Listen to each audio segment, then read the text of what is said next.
Well, as we all know, things are not always what they seem, especially on the internet and on social media. We have Heather Allred. She is the owner of Heather Allred Photography joining us now. She wants to tell us about a project that is helping to redefine how beauty is depicted on social media. How are you?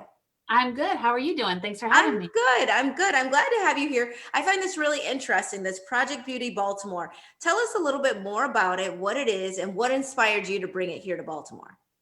So Project Beauty has been done by photographers all over the country. It started with a pretty amazing photographer, Thomas Wynn, out of Cincinnati.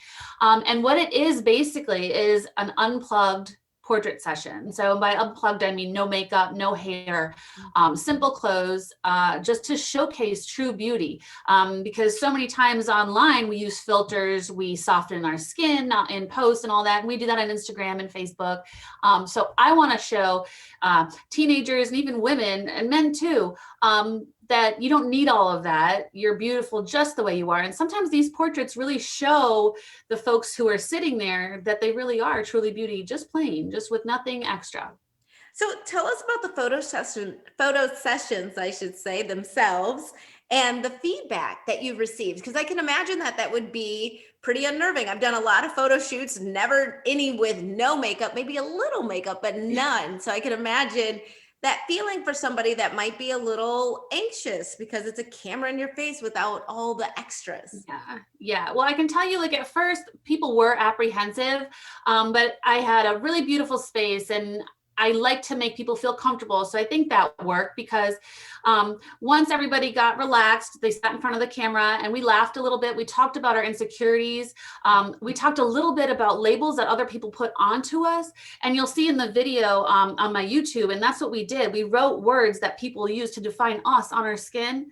And then we talked about how that really doesn't define us. And then we wiped it away. And I think that was powerful. The feedback afterwards was pretty positive. A lot of the girls thought it was wonderful and to show that like we don't need all that extra stuff. And it was, I would say it was really well received.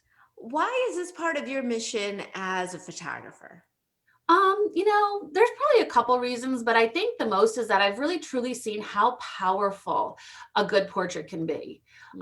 Self-esteem kind of festers under a lot of our skins, even mine. I'm sure we could all define with that. But a beautiful portrait could really change that. And when you have that armor of your good self-esteem in your back pocket, you could pretty much deal with a lot of stuff. You don't have to let certain things affect you if you are strong in your self-esteem. And that's what I love doing for teenagers and for adults alike. A good portrait can really give you a lot of power. It sounds very transformative. And I also think about your future plans for Project Beauty Baltimore. What do you think is going to happen? Do you want to expand it? I know this. How long has it been around here? Well, it's not been in Baltimore yet that I've found. That's why I was so excited to bring it here. I'm in a group of other photographers around the country who are bringing Project Beauty to their hometowns. And I thought Baltimore would be a wonderful place to bring Project Beauty. I want to announce that I'm going to be bringing it back in August. We're going to do it again. I'd like to do it bigger this time. I'd like to affect even more people positively and bring this to them. Every year when I do it, I charge a small fee, and that 100% of that fee goes back into the community. This past year, it went to the No Boundaries Coalition, who services West Baltimore. Oh, wow. So you have turned this project into something that is uplifting for the people participating, but also has that ripple effect for our community, which is wonderful. So if we want to get involved and try and reach out to you before August, of course, Of how course. should we do that? You can visit my website at heatherallredphotography.com. All right, Heather, thank you so much. And thank you for bringing this project right here to Charm City. And we'll be right back with more Midday Maryland right after this. Stay tuned.